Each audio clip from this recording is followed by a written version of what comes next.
अस्सलाम वालेकुम फ्रेंड्स, आप देख रहे हैं यूट्यूब चैनल ITV ग्लोबल। हमारे इस चैनल में आपको इलेक्ट्रिकल और इलेक्ट्रॉनिक्स से मुतल्लिक़ वीडियोस मिलती हैं और कुछ मजहबी और एक प्रोग्राम है जो है हज़रत मोहम्मद सल्लल्लाहु अलैहि वसल्लम के मौजज़ात के बारे में, और एक प्रोग्राम है जिसमें सोशल वीडियोस होती हैं। लेकिन आज की जो हमारी वीडियो है, ये वीडियो है सोलर सिस्टम के बारे में। आप अभी हमारी जो वीडियोस आ रही हैं, ये 8-10 वीडियोस आएंगी, ये सोलर सिस्टम के हवाले से आएंगी।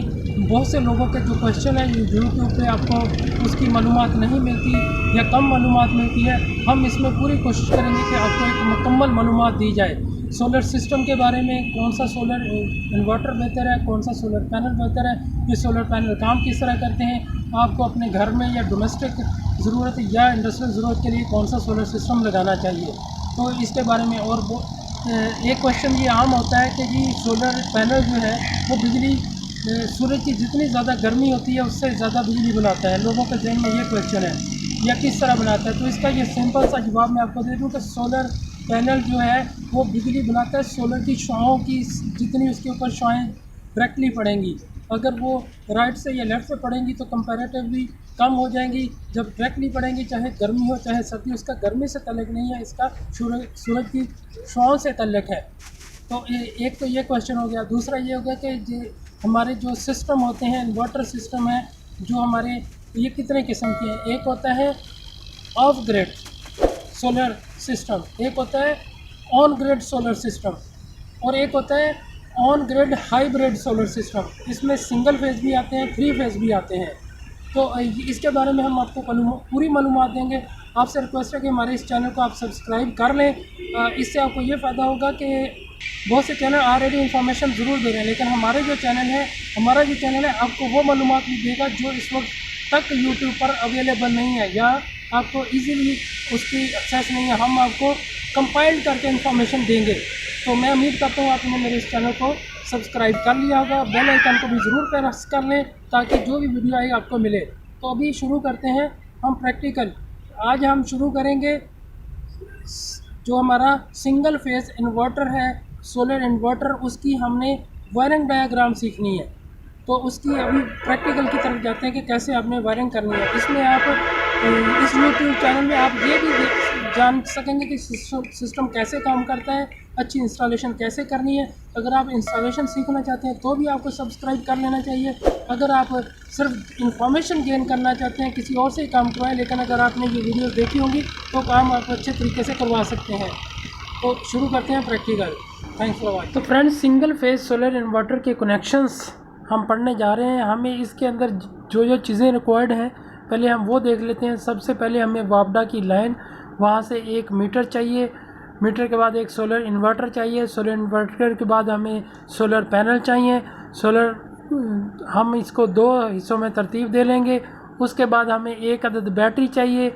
अब हम कनेक्शंस इसके देखते हैं। हमारे वापडा से जाएंगे मीटर के अंदर, मीटर से निकल के हमारे सोलर इन्वर्टर के अंदर जाएंगे। सोलर इन्वर्टर से के बाद ये कनेक्शन हमारे यहाँ तक हो गए। अब हम जो सोलर पैनल है इनके कनेक्शन देख लेते हैं। हम इनको करेंगे पहले सीरीज़, एक का नेगेटिव दूसरे का पॉजिटिव, इस तरह इसका पॉजिटिव दूसरे का नेगेटिव। तो ये दोनों को, ये तीनों आपस में इकट्ठे करके, इसी तरह हम नीचे वालों को भी करेंगे। ये आपस में सीरीज़ हो गए। अब ऊपर वाले के हम नेगेटिव और इसकी पॉजिटिव को लेकर इसकी स्ट्रिंग 1 कहलाएगी। ये हम इन्वर्टर को दे देंगे। ये आपके साइज़ के ऊपर डिपेंड करता है कि आप कितना बड़ा सिस्टम लगाने जा रहे हैं, उतनी ही इसकी स्ट्रिंग्स होती हैं। 5 किलोवाट, 6 किलोवाट तक आलमोस्ट 2 स्ट्रिंग होती हैं। इवन के 10 किलोवाट तक भी 2 स्ट्रिंग बन जाती हैं, लेकिन ज़्यादा होगा तो वे ज़्यादा स्ट्रिंग होंगी। इसी तरह हम नीचे वाले पैनल से नेगेटिव और पॉजिटिव इसकी दूसरी स्ट्रिंग्स पर दे देंगे। ये स्ट्रिंग 2 कहलाएगी। उसके बाद हमारे अगले कनेक्शन आ जाएंगे बैटरी के ऊपर, नेगेटिव और पॉजिटिव। एक नेगेटिव वायर, एक पॉजिटिव वायर, ज़रा मोटी वाली लगाइएगा तो ये हमारे कनेक्शन बैटरी पे चलेगा। और उसके बाद एक हमारी आउटपुट निकलेगी हमारे डोमेस्टिक लोड की तरफ। ये हमारा यहाँ डोमेस्टिक लोड कनेक्ट हो जाएगा। तो ये नहायत ही सिंपल किस्म की वायरिंग डायग्राम है। ये बहुत सिंपल है। आपको समझने के लिए मैंने ये वायरिंग डायग्राम बनाई है कि आपका जो सिंगल फेज़ इन्वर्टर है वो किस तरह कनेक्ट होता है। अब ये क्रिटिकल क्यों होता है? बहुत सी डायग्राम आपने पहले भी देखी होंगी, पढ़ी होंगी, लेकिन वो बहुत क्रिटिकल होती हैं। क्रिटिकल कैसे होती हैं अभी हम इसको देख लेते हैं। ये हमारी वापडा से इसके बाद अब हम जब इंस्टॉलेशन सेफ्टी डिवाइसेस सीबीज अब इसमें करते हैं, स्टेप बाय स्टेप हम पढ़ने जा रहे हैं ताकि हमें आसानी हो समझने के लिए। अब हम सीबी कहाँ कहाँ लगाएंगे? एक हम पहले यहाँ वापडा के मीटर से इन्वर्टर के दरमियान में एक हम सीबी ज़रूर लगाएंगे ताकि कोई भी फ्लैक्चुएशन या कोई भी ओवर वोल्टेज आते हैं तो हमारा जो इन्वर्टर है वो ख़राब ना हो। उसके बाद हम एक एसी सर्किट ब्रेकर लगा देंगे जो हमारा लोड डोमेस्टिक लोड है उसकी दरमियान में। इसी तरह हम अपने एक सर्किट ब्रेकर लगा देंगे बैटरी और इन्वर्टर के दरमियान में, और एक सर्किट ब्रेकर हम लगाएंगे स्ट्रिंग 1 और स्ट्रिंग 2 के साथ, इनके दरमियान में हम लगाएंगे। अब हम इसके देख लेते हैं कनेक्शंस कि हमने कनेक्शंस कैसे करने हैं। सबसे पहले हम वापडा की तरफ से जो आता है ये तारें हटा देते हैं। अब ये हमने तारें हटा दी हैं। अब हम देखते हैं कि ये कैसे, पहले ये जाएंगी safety devices circuit breakers connections, ये सबसे पहले हमारी जाएंगी इस सीबी के अंदर, वहाँ से आउटपुट होके ये हमारे इन्वर्टर के अंदर चली जाएंगी। अब हम देख लेते हैं अगले हम स्ट्रिंग 1 और स्ट्रिंग 2 को देखते हैं। पहले हम इनकी ये वायर्स यहाँ से रिमूव कर देते हैं। अब हम देखते हैं कि हमारी ये कनेक्शन किस तरह होने हैं। तो ये स्ट्रिंग 1 अब पहले हमारे सर्किट ब्रेकर के अंदर जाएगी, वहाँ से निकलकर हमारे इन्वर्टर के अंदर जाएगी। इसी तरह स्ट्रिंग 2 पहले सर्किट ब्रेकर के अंदर, वहाँ से निकलकर इन्वर्टर के अंदर। और नेक्स्ट हमारा ये जो दो तारें हैं बैटरी की, ये पहले सर्किट ब्रेकर के अंदर और फिर बैटरी के अंदर, और उसके बाद फिर हमारी इसी तरह जो डोमेस्टिक लोड की 2 वायर जा रही थी उसके दरमियान में पहले सर्किट ब्रेकर के अंदर, बाद में ये डोमेस्टिक लोड की तरफ जाएगी। ये हमारे कनेक्शंस हो गए हमारे। अब हम इसमें installation of search protection devices वो हम करते हैं। इस तरह ये आपको डायग्राम क्रिटिकल होती नज़र आएगी, लेकिन स्टेप बाय स्टेप आप इसको फॉलो करेंगे तो आपको कोई मसला नहीं आएगा।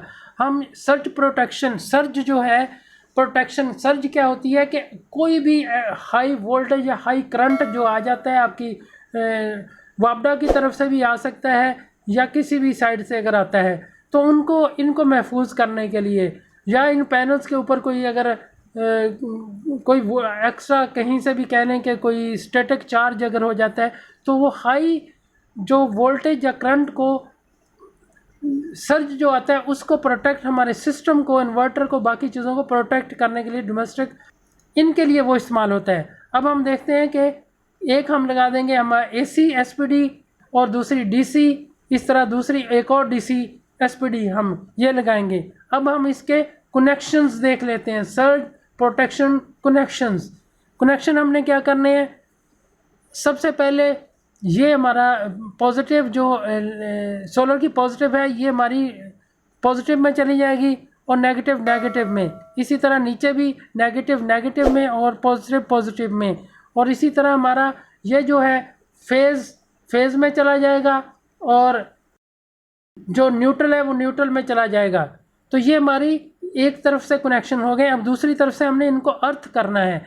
ये हम एक अर्थ वायर लेंगे जो यहाँ इस हमारी एसपीडी एसी एसपीडी के साथ ये कनेक्ट हो जाएगी। इसी तरह हमारी एक डीसी एसपीडी के साथ और यहीं से हम दूसरी एसपीडी के साथ, और हम इन पैनल्स को भी हम ग्राउंड कर देंगे ये एक वायर लेकर सब पैनल्स के साथ। इसी तरह इसी को आगे कनेक्ट कर दो बाकी सब पैनल्स के साथ। तो इस तरह हमने ये सर्ज प्रोटेक्शंस कनेक्शन हमने कर लिए। अब हम इसके अंदर सम मोर प्रोटेक्शन एंड कंट्रोल, कुछ मोर एक्स्ट्रा हम और देखते हैं कि हम क्या ऐड कर सकते हैं। अब हम इसको हमने रिमूव कर दिया अपना, ये यहाँ जो हमारी वायर डोमेस्टिक के लिए जा रही थी, तो इसके लिए हम ऐड अप करने जा रहे हैं कुछ चीज़ें। सबसे पहले हम इसके अंदर चेंज ओवर स्विच ऐड करेंगे। ये हमने चेंज ओवर स्विच ऐड कर दिया। अब इसके अंदर हम एसी सीबीज जो डोमेस्टिक लोड के लिए हमने लगा लिए हैं। अब हम इसके कनेक्शंस देख लेते हैं कि कनेक्शंस कैसे होने हैं। हमारे जो चेंज ओवर स्विच है उसका एक जो सर्किट ब्रेकर के बाद मीटर से आता है वो एक हम इनपुट दे देंगे चेंज ओवर स्विच को, न्यूट्रल के साथ और फेज़ के साथ। इसी तरह अब दूसरी हम जो हमारी इस मीटर से डोमेस्टिक लोड की तरफ निकल के आ रही थी वो हम इस चेंज ओवर स्विच की दूसरी साइड पे दे देंगे। ये हमारी इधर कनेक्ट होती है, ये इधर कनेक्ट होती है। अब हम इनको नीचे कनेक्शन देते हैं, हम दोनों की आउटपुट को आपस में कॉमन को कॉमन के साथ और फेज को फेज के साथ मिला देंगे, लाइव जो वायर होती है। अब जब हम चेंज ओवर स्विच को, अभी ये न्यूट्रल है, ये कहीं भी कनेक्ट नहीं है आपस में, तो जब हम इसको इस तरफ करेंगे तो ये तारें आपस में कनेक्ट हो जाएंगी, जब इस तरफ करेंगे तो ये नीचे कनेक्ट हो जाएंगी। तो ये नीचे कनेक्ट होने से हमें आगे अपना लोड, यहाँ से हम 2 तारें लेकर अपने इसे सर्किट ब्रेकर में मेन में दे देंगे। यहाँ से फिर निकल कर हमारे ये अलग-अलग जो हम कमरों में अलग-अलग देते हैं या अलग-अलग सिस्टम के लिए अगर सर्किट ब्रेकर लगाते हैं तो उनको एक कॉमन चली जाएगी, फिर वहाँ से एक एक वायर निकल आएगी। इसी तरह न्यूट्रल जो है वो आगे सप्लाई कर देंगे। तो इस तरह हमारी ये सारी वायरिंग कंप्लीट हो जाती है। तो सिस्टम ये हमारा कंप्लीट हुआ, ये वायरिंग हमारी कंप्लीट हो गई है। मैं उम्मीद करता हूँ कि फ्रेंड्स आपको ये वीडियो पसंद आई होगी। अगर आप ये किसी से इंस्टॉल करवाते हैं तो इन चीज़ों का ध्यान रखें। अगर हमसे इंस्टॉल करवाना है तो हमारा ऑफिस इस्लामाबाद में है, आप हमसे भी रब्ता कर सकते हैं। Thanks for watching, stay blessed, अल्लाह हाफिज़।